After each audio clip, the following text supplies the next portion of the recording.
Hi everyone, today we'll be going over accounts, May June 2020, paper 1-2. This is a multiple choice paper which consists of 30 questions, each of 1 mark, and we are also given a time limit of 1 hour. So without any further delay, let's get started. A business depreciates its non-current assets. It then includes them in the statement of financial position at the net book value. Now we need to figure out which concept is the business following. So the very first option we have is duality, and this is basically a dual aspect concept which states that every business transaction should have a double entry in the bookkeeping system. But we're only talking about depreciation, which does not really have a dual aspect that needs to be recorded in our financial statements. So option A will be the incorrect one. The second one is the prudence concept, which ensures that the income and assets are not overstated in financial statements. And we are talking about non-current assets, right? And while we record our non-current assets at the net book value, it definitely reduces it from its cost, right? Which means that the non-current assets are actually not being overstated, because whatever value that has been used of the non-current assets is the depreciation, and we deduct those depreciation, meaning that it represents the true value of those assets. So the accounting concept being followed here is the prudence concept. That will be our correct answer. But let's have a look at the remaining options as well. The third one is realization, and realization concept basically states that revenue can only be recognized once the underlying goods or services associated with the revenue have been delivered or rendered. And we're not talking about any sort of revenues in this question, so our third option will be incorrect. And for the fourth one, we have substance over form, which ensures that the financial statements give a complete, relevant, and accurate picture of transactions and events. And we are not specifically talking about any sort of financial statements, which means that the fourth option is also going to be incorrect. So the correct answer for question number 1 is B. Now we can move towards question number 2. We need to figure out which item is capital income. So capital incomes are those incomes that are non-recurring in nature, right? This does not occur very frequently. Okay, so the very first option we have is bank interest received. So bank interest is something that we receive periodically. So maybe we are receiving it annually or biannually or in some other period. So this is obviously recurring in nature, which means that this cannot be our capital income. So option A is incorrect. The second one we have is proceeds from sale of business premises. And business premises are non-current assets. So whenever we sell or dispose of some non-current assets, that results in capital income, which means that the second option will be our correct answer. But let's have a look at the remaining options as well. For the third one, we have rental income from property. Again, rent is something that we receive periodically. So maybe it is on a monthly basis or on an annual basis, which means that it will be recurring in nature. So this is incorrect as well. And the final one we have is sale of inventory to a customer. So sale of inventory basically means that we are selling all of our products or goods in order to generate revenue. So this cannot be categorized as a capital income. So this is also incorrect, which means that the correct answer for question number 2 will be option B. Now we can move towards the third question.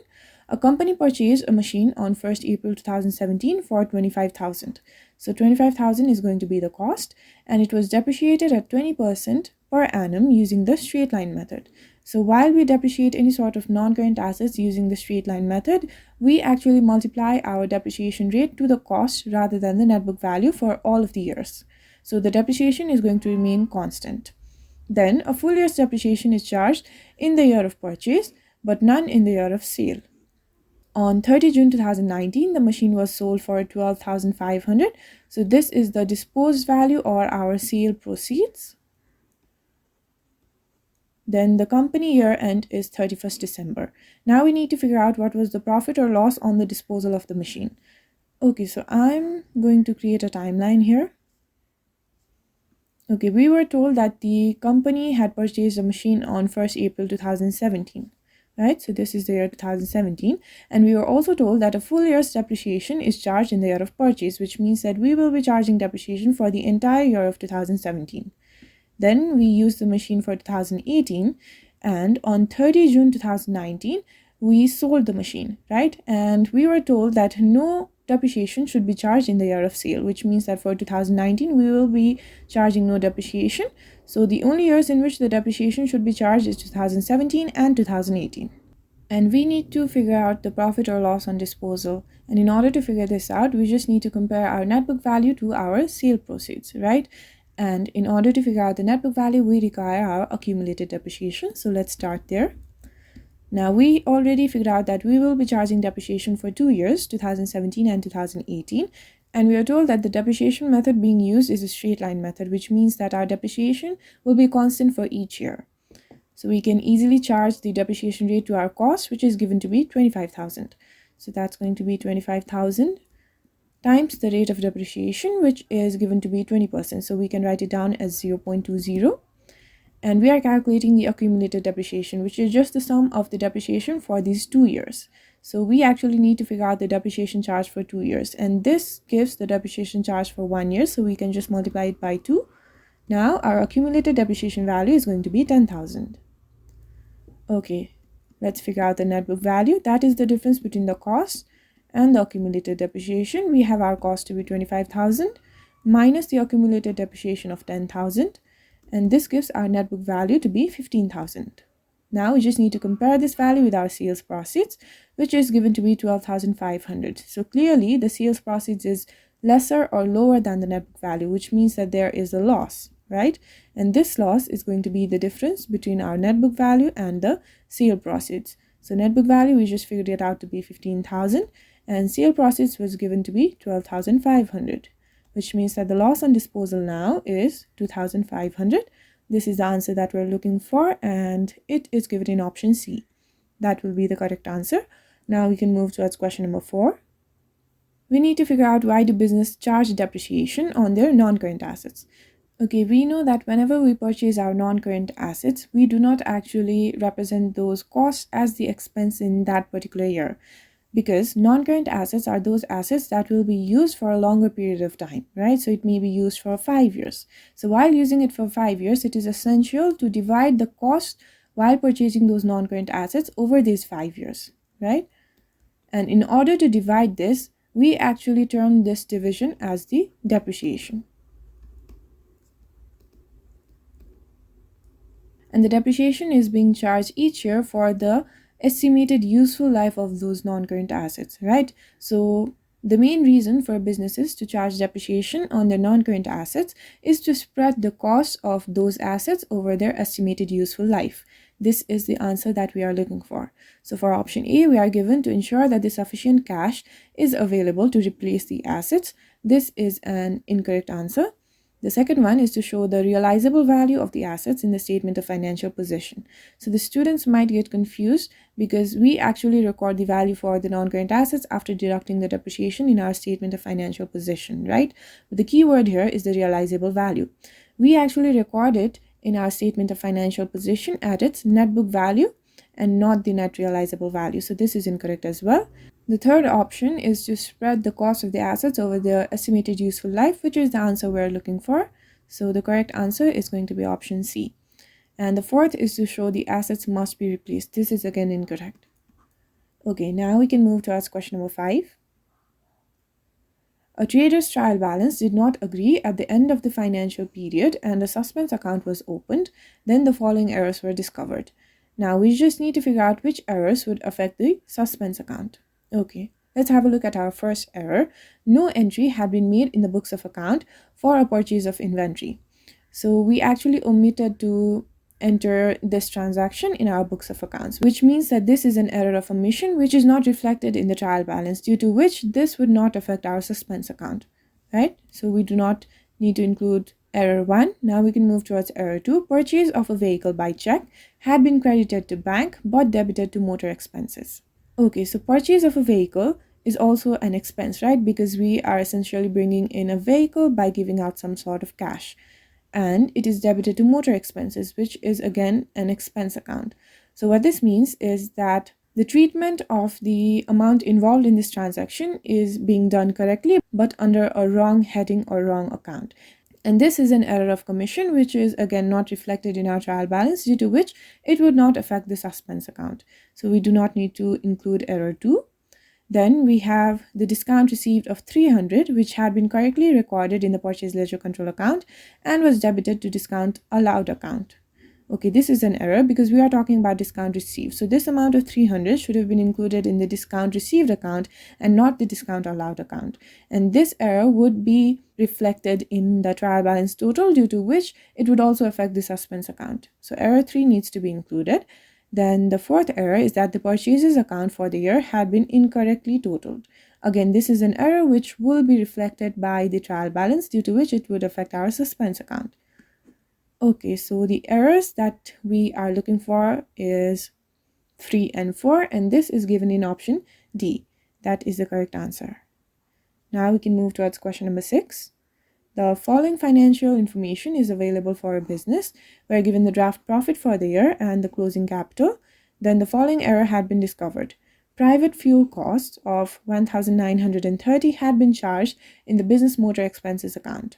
Okay, remember our business entity concept, which states that the owner's personal expenses or personal transactions should not be mentioned in our business's financial records, right? So this private fuel cost of 1930 should not have been charged in the business motor expenses account. Now we need to rectify this error and figure out the correct figures for profit for the year as well as the closing capital. Okay, like I said before, this private fuel cost should not be included as an expense of the business. So this had been incorrectly subtracted while figuring out our draft profit for the year, but this should not have been subtracted, right? So I'm just going to rectify that error. So remember that this has been charged in the business motor expenses account, which means that this was deducted before, which should not have been the case. So in order to reverse this effect, we just need to add it back. So that's plus 1,930, which gives our correct profit to have the value of 14,580. Now we also need to figure out the correct closing capital, right? We start with our draft one, which is 52,780. Okay, remember that profit is always added to the capital. So if we are adding 1930 to the profit, then it means that 1930 should also be added to the capital, right? So let's add the 1930.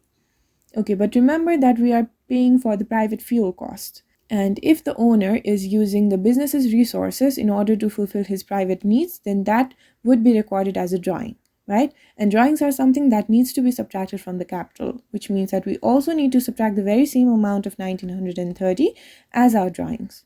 So in this way, the capital will remain unaffected because these two will cancel each other out. And our correct capital is going to be 52,780. So the amounts that we're looking for is 14,580 and 52,780.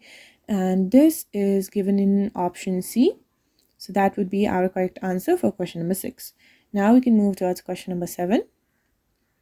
A sales ledger control account has a closing balance of 21,000. It was discovered that a contra entry with the purchases ledger control account for 700 had been incorrectly entered on the wrong side of the sales ledger control account. Now we need to rectify this error and figure out the correct sales ledger control account balance. Okay, so I'm just going to prepare my sales ledger control account. We're talking about a closing balance of 21,000. And this is the closing balance for a sales ledger control account, which means that this amount is going to represent the amount that we are yet to receive from our credit customers. And this will be recorded on the debit side as the opening balance, right? So that's going to be 21,000. Then we have our contra with the purchase ledger control account of 700. And this was incorrectly entered on the wrong side, right? So the contra in a sales ledger control account is always on the debit side. But we recorded this 700 on the wrong side, which is the debit side. But now we need to represent the correct amount of 700 on the credit side as our contra. So if we are to record 700 only once, then it will get cancelled with the 700 that was previously mentioned in the debit side, right? That was incorrectly entered. Now, in order to mention the 700 correctly on the credit side, we again need to record it. So basically, we will be recording the same amount twice on the credit side so that once it gets cancelled out with the incorrectly entered amount on the debit side, and once it represents the correct amount for the contra, right? So let's record the 700 and another 700. Now we can easily figure out the correct closing balance. So the total is just going to be 21,000 for both sides. And our closing balance will act as the balancing figure. And in order to figure this out, we just need to subtract these amounts from the total. And in this case, that's going to be 21,000 minus 700, which results in 19,600. So this value will be our answer. And this is given in option A. That will be the correct answer. Now we can move towards question number 8. A sole trader does not keep a complete set of books of accounts. He believes a staff member has stolen some cash. Which items will not be needed to calculate the amount missing? So the amount missing is cash, right? So cash in hand at the beginning and the end of the year will be required in order to calculate the amount missing. Now, owner's drawings taken from the bank. So these are the amounts taken from the bank, which does not include any of the cash stolen, right? So we do not require it. Then the third one is checks received from customers. Again, this is check which will be directly deposited into our bank. So we do not have any sort of cash, and that does not need to be included in order to calculate the amount missing. Then the fourth one is the totals of cash sales and cash purchases, which would result in cash inflow for the business. And this is essential in order to calculate the amount missing. All right, and the question asks us the amounts that will not be needed. So that is represented by item 2 and 3, and it is given in option B. So that will be our correct answer. Now we can move towards question number 9. A business provides the following information. We are given the trade receivables for the year ended 31st December 2018 and 31st December 2019, and we are also given the provision for doubtful debts. Now we need to figure out which of these statements must be correct. So the very first one given is the rate of provision for doubtful debts has either decreased or increased. So let's check it. Our formula for the rate of provision for doubtful debts is just going to be the provision divided by the trade receivables. So for the year ended 31st December 2018, that will be 1,386, which is the provision, divided by our trade receivables of 46,200 times 100%, which results in our rate of provision for doubtful debts to have the value of 3%. Now we repeat the same process for the values for the year ended 31st December 2019. So that's 1,924 divided by 48,100 times 100%, which results in the value of 4%. So we can clearly see that our rate of provision for doubtful debts for the last year was 3%, whereas this year it has increased to 4%. So it has definitely increased, which is given in our option B. That will be our correct answer. Now we can move towards question number 10. On 1st March, a company has prepaid 3,600 for 12 months travel costs. It also has an outstanding hotel bill of 180. Okay, so this prepayment of 3,600 is actually for the months of March, April, May, June, July, August, September, October, November, December, January, and February, right? For the 12 months. And we were also told that it has an outstanding hotel bill. So outstanding hotel bill just means the bills of the previous months that has not been paid. So this will actually be our outstanding bill for the month of February before this month of March. And during March, it pays the outstanding hotel bill and a further 700 for airline tickets for the month. So this is paid in the month of March. And at 31st March, it has an outstanding hotel bill of 220, which means that this hotel bill actually is for the month of March that is yet to be paid. Okay, now we just need to figure out the correct cost of travel in the income statement for March. So like I said before, this amount of 3,600 is for these months, which definitely includes the month of March as well, right? And we only require the cost for the month of March, which means that we only require the cost corresponding to 1 month from this amount of 3,600. So that's going to be 3,600 divided by 12, right? Which results in the value of 300. Then we also paid the outstanding hotel bill. But remember that those outstanding hotel bill corresponds to the month of February, which is before March. And this will definitely not be included in the income statement for March. So we can just completely ignore this. Then we have further 700 for airline tickets for the month, which is for the month of March. So we need to include this in our income statement. Then we have our outstanding hotel bill, which corresponds to the month of March, which should be included in the income statement. So I'm adding the amount of 220 as well. And this gives the total of 1,220, which is the cost of travel to be included in our income statement for the month of March. And this amount is given in option B. That will be our correct answer. Now we can move towards question number 11. A business owner provided the following information at the end of his first year of trading. Okay, we need to figure out the gross profit for the year. Remember that gross profit is just the difference between sales and the cost of sales. right? So let's figure out our sales amount. We have closing inventory, total payments to suppliers. So these are the payments to suppliers which does not represent sales. So I'm just going to skip these two information for now. Then we are given total receipts from customers. So whatever amount that we receive from the customers will be for the goods that we sold, right? Which means that this amount actually represents the sales revenue. So we need to add the 85,000. Then we have the amount owed by customers. So these are the amounts that we are yet to receive from the customers for the goods that we sold, which means that this amount again represents the sales revenue. So that's plus 10,000, which gives our total sales amount to be 95,000. Okay, let's write it down. Now let's figure out our cost of sales. So we have our closing inventory, and closing inventories are always subtracted in our cost of sales. So I'm just going to subtract this amount of 15,000. That's minus 15,000. Then we have our total payments to suppliers. So whenever we pay any amount or cash to the suppliers, those are for the goods that we bought or purchased, which means that this amount of 60,000 represents the purchases made, which is always added in the cost of sales. So I'm just going to add the 60,000. Then we have the amounts owing to suppliers, and these are the amounts that we are yet to pay to the suppliers in return for the goods that we purchased from them, which means that this amount of 5,000 also represents the purchases made, which should be added in our cost of sales. So that's plus 5,000. And this gives our total cost of sales to have the value of 50,000. Let's subtract this from the sales. And this will give our gross profit to have the value of 45,000. Alright, and this amount is given in option D, which will be our correct answer.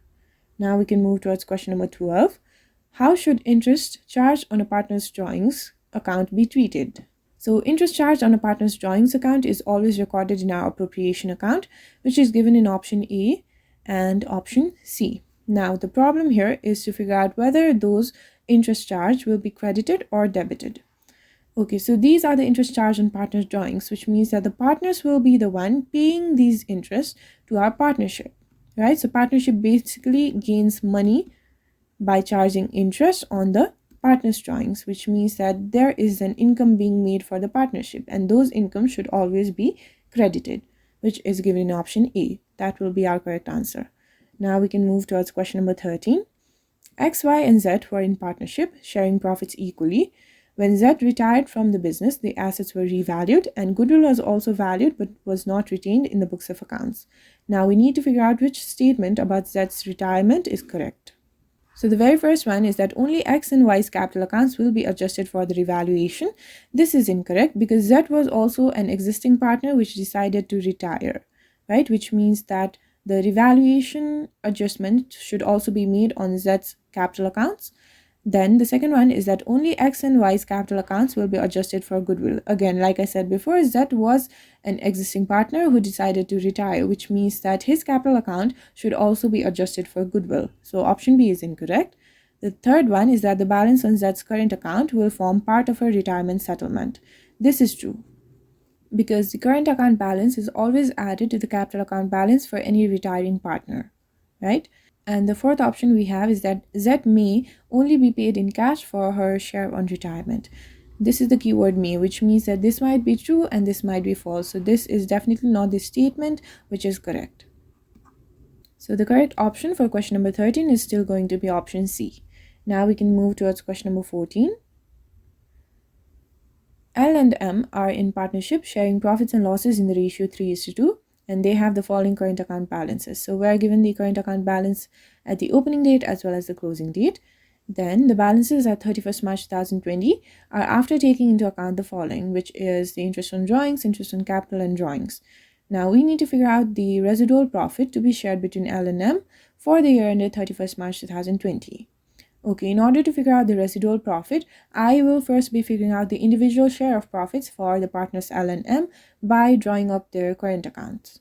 Okay, let's prepare the current account for L. This is the debit side, this is the credit side. Let's have a look at the opening balance. The opening balance is 3,000 credit, which means that this 3,000 should be recorded on the credit side of his current account. All right. Then we have interest on drawings for L. which is 1000. And remember that interest on drawings should be paid by the partners to the partnership. So this will definitely reduce their current account balances, and those reduction amounts are always to be recorded on the debit side. So we record this interest on the debit side as 1000. Then we have the interest on capital, which actually increases the current account balances, which means that this amount of 3000 should be recorded on the credit side.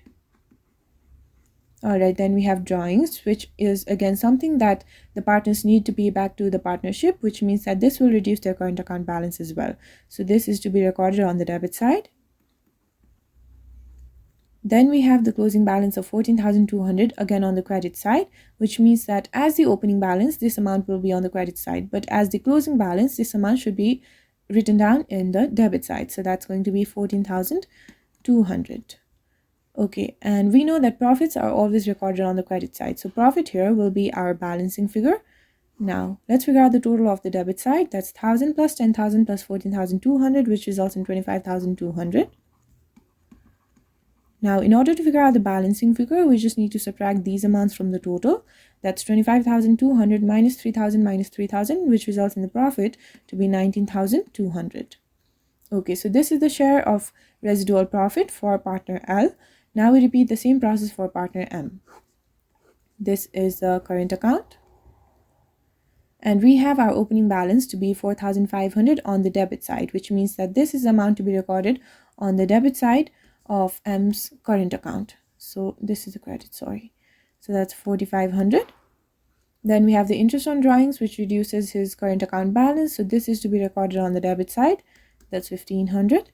Then we have interest on capital, which increases his current account balance, which is to be recorded on the credit side. That's 2,000.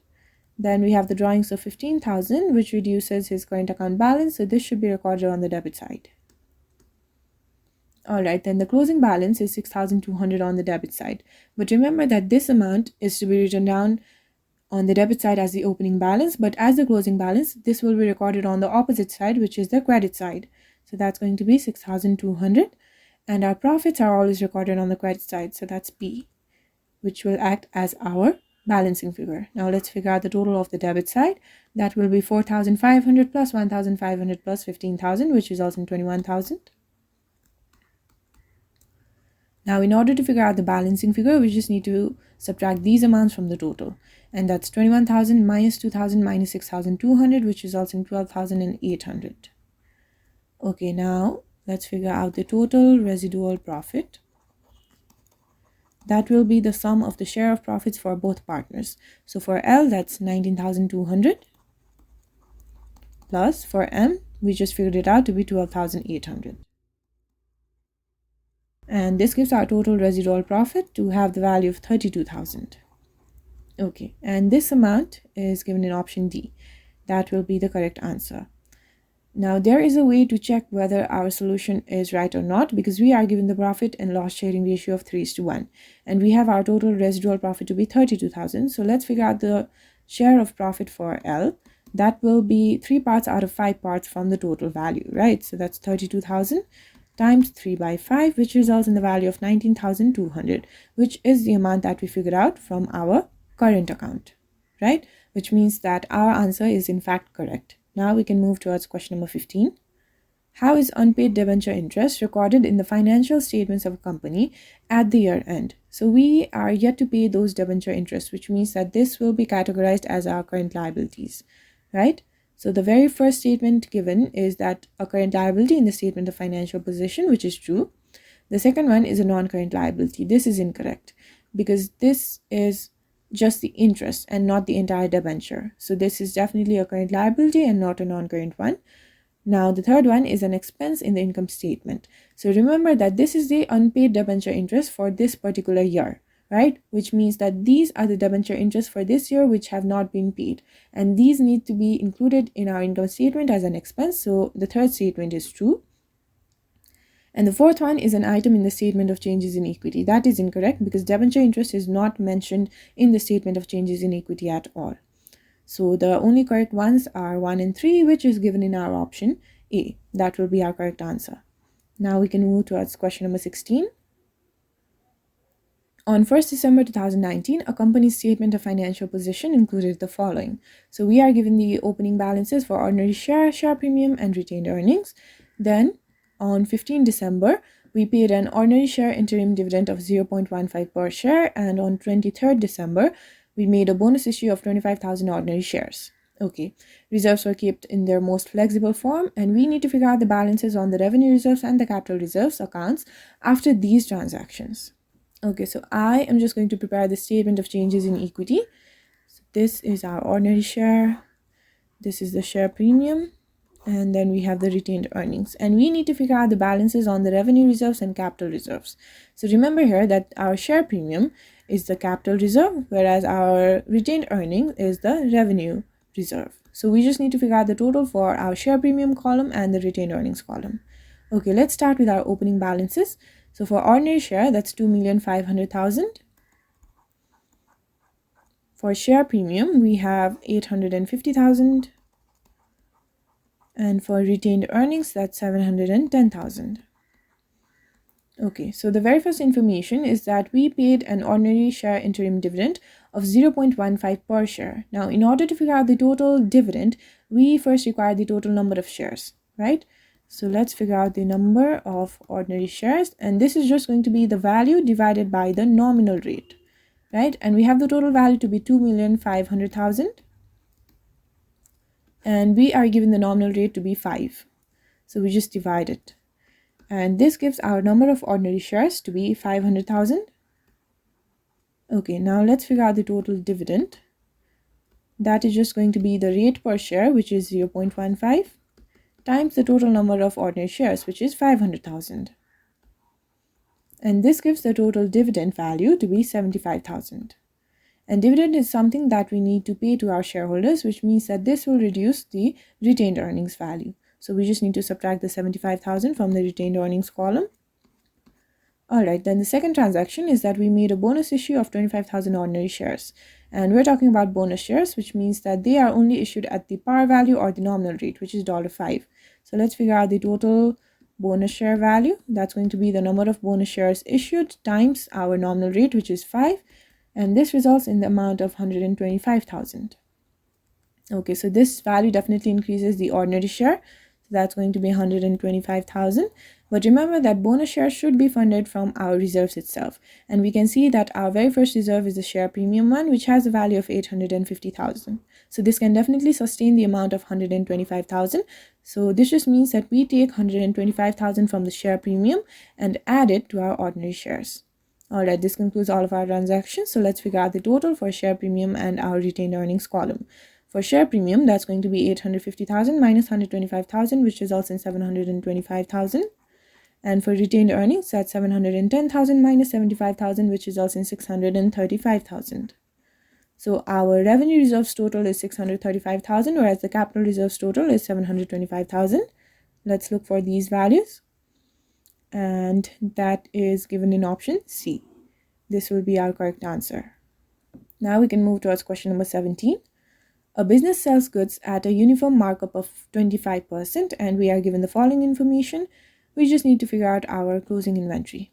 Okay, so markup of 25% basically means that in our cost of sales, we add 25% so that we get the sales revenue. Okay, so let's write down the formula for cost of sales. That's the opening inventory plus purchases minus any purchases returned minus closing inventory times 1 plus 0.25 is 1.25, and this gives the value for sales. Now let's substitute the values. For opening inventory, we are given the value of 18,000. For purchases, we have the value of 95,000. And we are given return outwards, which is basically purchase returns. So that's minus 2,000. And we need to figure out our closing inventory. And this will be equal to our sales revenue of 120,000. Now I'm just going to bring this to the other side, which goes as the denominator. So that's 120,000 divided by 1.25. Now we can easily figure out the value for closing inventory. That's going to be 18,000 plus 95,000 minus 2,000 minus 120,000 divided by 1.25, which is 96,000. Now this gives the total for our closing inventory to have the value of 15,000. and this amount is given in option A. That will be our correct answer. Now we can move towards question number 18. The rate of inventory turnover of a company has been calculated for 2 successive periods. So for the current period, it is 5.6 times, and for the previous period, it was 4.8 times. So we can definitely see that the rate of inventory turnover has increased, and this increment just means that the inventory is moving more quickly in the current period as compared to the previous period, right? And we are given the following statements which have been made about the change. So the first one is that the inventory is moving more slowly, which is incorrect because in our current period, the rate of inventory turnover has increased, which indicates that it has been moving more quickly, which is given in our second statement. So that is true. And for the third one, we are told that the management of inventory has been more efficient in the current period. This can also be said because those inventories are moving more quickly, which is due to the fact that the management had been efficient. So the third one is correct as well. And the 2 and 3 is given in option C. That would be our correct answer. Now we can move towards question number 19. The following items appear on a statement of financial position. Okay, we have inventory, cash, trade payables, and provision for doubtful debts. We are also told that the current ratio is 3:1. How much do the trade receivables owe? Okay, so our current ratio is 3:1. And the formula for current ratio is just current assets divided by current liabilities. And this is equals to 3/1. Now let's write down the values for current assets. The very first one is inventory with the value of 20,000. Plus we have cash, which is again a current asset. So we need to add this 3,500. And then we also need to figure out our current assets trade receivables, right? So we need to add the trade receivables. Then we need to divide it by our current liabilities, which is trade payables with the value of 11,000. All right, and this is equals to 3. Now just multiply this to the other side. That's going to be 20,000 plus 3,500 plus trade receivables equals to 3 times 11,000. Now this gives our trade receivables to be 3 times 11,000, which is 33,000, minus 20,000, minus 3,500, which gives the trade receivables value to be 9,500. Okay, and remember that this is the trade receivables value after deducting our provision for doubtful debts, right? But we are asked how much do the trade receivables owe, regardless of whether they will pay it or they will not, which means that we also need to add those provision for doubtful debts in order to figure out the total amount that the trade receivables owe. So that's going to be 500 plus 9,500, which is the trade receivables value that we just figured out. And this gives the total actual answer to have the value of 10,000. This amount is given in option B. That will be the correct answer. Now we can move towards question number 20. Which costs are indirect? So the very first one is bought-in components used in a finished product. So this is a component that is being used directly in our finished product, which means that this is a direct cost, right? The second one is the materials used for factory maintenance. So the thing to remember here is that if it were to be the materials used in a finished product, that would have been the direct cost, but we are talking about materials used for factory maintenance, not the finished product, which means that this is an indirect cost. Then the third one we have is the raw materials used in a finished product, which will be the direct cost. And the fourth one is the spare parts bought for factory machinery, which will again be categorized as an indirect cost. So the correct statements or the correct costs are 2 and 4, which is given in option C. That will be our correct answer. Now we can move towards question number 21. A business provided the following information. We are given the budgeted overheads, budgeted direct labor hours, and the direct labor rate. Alright, a job uses materials costing 45 and 6 hours of direct labor. Overheads are charged on the basis of direct labor hours used. Now we need to figure out the cost of the job before adding any profit. Okay, so the very first cost is of materials, which is 45. Then we are told that we use 6 hours of direct labor, and we are also given the direct labor rate, which is 20 per hour. So for 6 hours, that's going to be 6 times 20. And we also have the overheads, and overheads are charged on the basis of direct labor hours used. And in this case, we are using 6 hours of direct labor, which means that we need to figure out the budgeted overheads for 6 hours. So for 2,000 hours, that's 20,000. For 1 hour, that's going to be 20,000. divided by 2000, whereas for 6 hours, that's going to be 20,000 divided by 2000 times 6, which results in the value of 60. All right, so we need to add it as well. So that's 45 plus 120 plus 60, which results in the total cost of the job before adding any profit to be 225. And this amount is given in option D. That will be our correct answer. Now we can move towards question number 22. A business has produced the following estimates of labor costs for next month. We need to figure out the monthly fixed labor cost. So this just means that we are assuming that there is a variable labor cost as well as the fixed labor cost. Okay, so the variable labor cost per unit will be multiplied to each number of units produced in order to figure out the total variable labor cost, right? So let's prepare an equation for the first information. We have 600 units times variable labor cost per unit, which gives the total variable labor cost, plus the fixed labor cost, and this will be equal to the amount of 5,690. Now for the second information, that will be 800 times the variable cost plus fixed labor cost, and this will be equal to 6,170.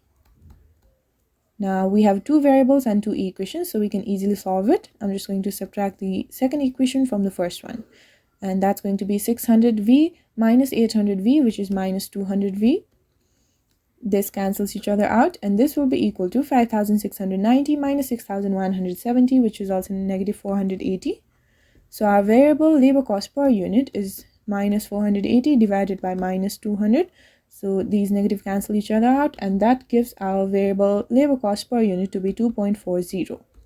Okay, but we actually need to figure out the monthly fixed labor cost. So we can just input this value of V in any one of these equations. So let's figure it out for the first equation. That's going to be 600 times 2.40 plus our fixed labor cost to be 5,690, which means that our fixed labor cost is going to be 5,690 minus 600 times 2.40, which results in our value of 4,250. And this is given in option D. That is the correct answer. But we still have the third month remaining, which means that we could check our answer. So in order to check, we just need to figure out the total labor cost for 1100 units. That would be 1100 times the variable labor cost, which is 2.40, plus our fixed monthly labor cost, which is 4,250. And this gives a total of 6,890, which is the total given in the question, which means that our variable labor cost per unit as well as the monthly fixed labor cost is accurate. Now we can move towards question number 23. Why are service center costs apportioned to production departments? So service center are those centers that are not associated with direct production of the goods or services that we sell, right? And the main reason to apportion those costs to the product departments is so that the cost of the service center are also included in our selling prices. And we are looking for that statement in our answer. So the first one is that to act as a check on service center managers, which is incorrect. The second one is to ascertain whether service centers are cost effective. Again, that's incorrect. The third one is to ensure the service center costs are included in selling prices. So this is the reason that we are looking for, which means that option C will be our correct answer. Now we can move towards question number 24. The following data were available for a department for July. We are given the direct labor hours, budgeted and actual, machine hours, budgeted and actual, and the overheads. Now we need to figure out the over or under absorption of overheads for July. Okay, we can see that for both budgeted as well as the actual case, the direct labor hours is less than our machine hours, which means that our absorption of overheads is done on the basis of machine hours, right? And for the actual overheads, this is based on 60,900 machine hours. So we need to figure out the corresponding budgeted overheads on that particular number of machine hours. So I'm just going to use our unitary method.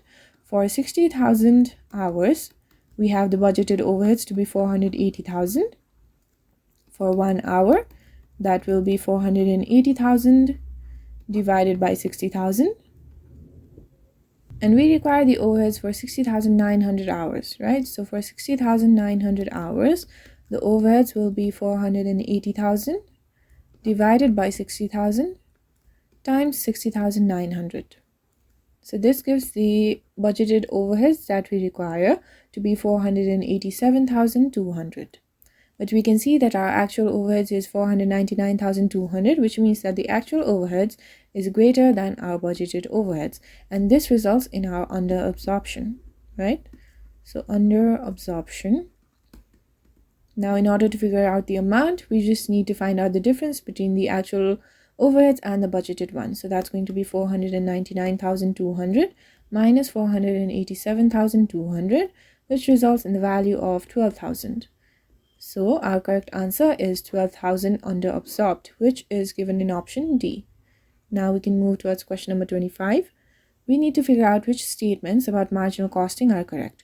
So the very first one is that it cannot be used as a basis to calculate contribution, which is not true, because under marginal costing, we figure out our variable cost and fixed cost, due to which it is easier for us to calculate contribution.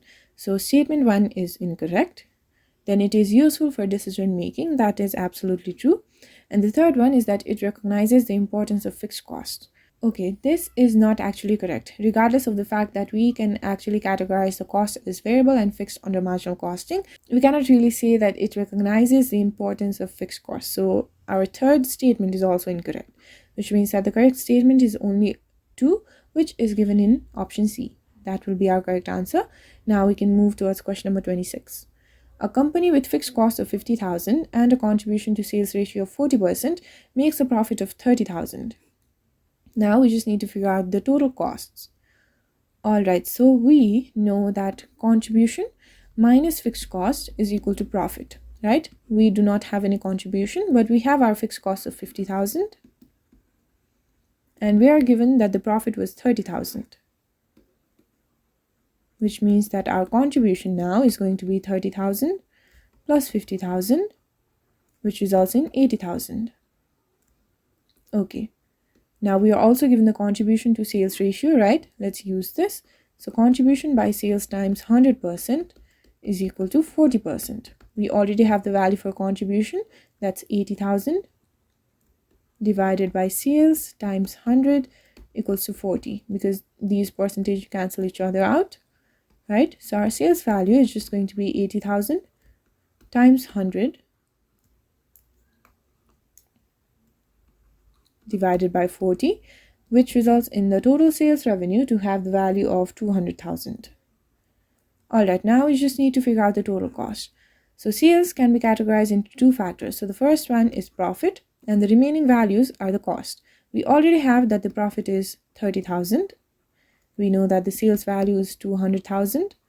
Now the cost is just the difference between the sales and profit, right? So that's 200,000 minus 30,000, which results in the total cost to have the value of 170,000. This is the correct answer, which is given in option B. Okay, now we can move towards question number 27. We need to figure out what is not an assumption made in cost volume profit analysis. So the very first one is unit fixed cost is constant. This is incorrect. So the assumption is that the total fixed cost is constant, not the unit one, which means that option A is our correct answer. Let's have a look at the remaining options as well. Unit selling price is constant. This is an assumption made. Unit variable cost is constant. This is also a true assumption. And the final one is units produced are all sold. That is also a correct assumption. Now we can move towards question number 28. The actual output for a business is lower than the forecast. Okay, which cost would normally still be same as forecast? Okay, so the very first one is fixed cost per unit. Okay, the formula for fixed cost per unit is total fixed cost divided by the number of units. And we know that the forecast had greater numbers than the actual output, which means that this value is being changed, due to which reason the entire value is also being changed. So the fixed cost per unit will definitely not be the same as forecast. This is not true. Then the second one is total fixed cost. So total fixed cost is something that will not change with the change in outputs. So no matter the actual output being lower or greater than the forecast, total fixed cost will still remain the same. So this is true. Then we have total variable cost. So total variable cost is just the variable cost per unit times the number of units. And here we are told that the number of units is being changed. So the total value will also change, right? So this is incorrect. Then we have the variable cost per unit. So variable cost per unit does not change with the changes in the number of outputs. So this will still be the same as forecast. So our correct statements or costs would be 2 and 4, which is given in option C. That will be our correct answer. Now we can move towards question number 29. A manufacturer produces a single product and the following information is available. We are given the selling price, variable cost, as well as the fixed cost. Now, there are plans to reduce the selling price by 3 per unit. Let's reduce it. So that will be 14 minus 3, which results in 11. Then we also reduce the variable cost by 1 per unit. So that's going to be 8 minus 1, which is 7. And the fixed cost will remain unchanged. So the fixed cost will remain at 96,000. Now we need to figure out the break-even point. So break-even point is just the fixed cost divided by contribution. And contribution is just the difference between sales price and variable cost, which is 11. That's the sales price or the new sales price minus the variable cost or the new variable cost of 7, which results in our contribution per unit to be 4. So the break-even point will be the total fixed cost of 96,000 divided by the contribution per unit of $4, which results in our break-even point to be 24,000 units. And this is given in option C. That will be our correct answer. Now we can move towards question number 30. A company has recently introduced a system of budgetary control. Workers have given the following reasons for failing to achieve the budget targets. Now, we need to figure out which reasons should be considered when evaluating a worker's performance. So the very first one is that we need more training. So if the workers do not have the skills and capability to do the assigned task, then obviously they will fail behind to achieve the budgeted targets, right? So this is a valid reason that should be considered when evaluating a worker's performance. The second one is that the budget is unrealistic. Okay, so if we know that our workers only have the capacity to produce 5,000 units per month, and even then we set our budget targets higher than that, maybe 7,000, that would be too unrealistic because the workers will not have enough time as well as the capacity to produce the extra 2,000 units, right? So this is definitely a condition that should be considered when evaluating a worker's performance. Then the third reason we're given is that the budget needs to be changed to reflect actual conditions. Okay, so if in our budget we assume that the workers have perfect condition due to which they can produce 5,000 units and not take into account maybe the broken machinery or maybe added risk while using those machineries, then that definitely does not reflect the actual conditions due to which those workers might fail behind to achieve their assigned targets. And this is definitely a reason that should be considered when evaluating a worker's performance. So our correct answer should include 1, 2, and 3, which is given in option A. Alright, this brings us to the end of this paper. If you found this video useful, make sure you like the video and leave a comment below. And make sure you're subscribed to the channel and hit the bell icon so that you do not miss any of these videos in the future. Thank you.